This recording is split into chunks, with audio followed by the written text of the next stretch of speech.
In the days when I was a teenager, before I had status, a nigga had a pager. Jordan's flat top, snappy heads, we had the flavor. The same style the youngins is rocking, that's amazing. Thank the damn deplorables, now we're back to Reagan.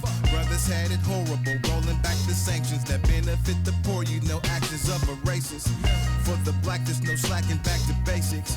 Cocaine is back again, guess it's the 70s. Niggas doing smack again, shit I thought I'd never see. Wonder who will be the next Rock, Kim and Eric B. Something new to the game, such a rarity. James and Bobby and Chris Brown been in the news. R&B and drugs, guess you're bound to blow a fuse. They say rap is worse from a talent point of view. They said the same about Hammer back in 92. Round and round we go. Round and round we go. Round, round we go. Round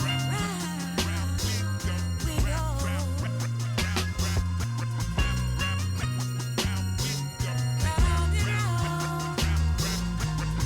Round and round. Round and round.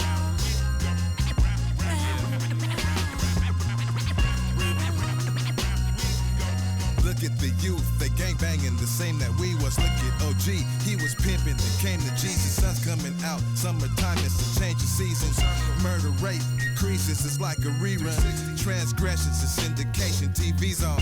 Got him stressing the vindication, what he on? A way of living for those that call the CD home. Ain't nothing new, it's been going on for some eons. Niggas revving the engines but sitting idle. No knowledge given, so we reliving the cycle.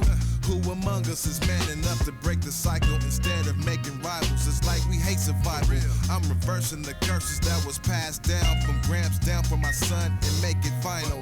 If you rockin' with tarots or saints and Bibles, remember being in spiritual shape is vital. So circle.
Have you ever wondered why there are 360 degrees in a circle?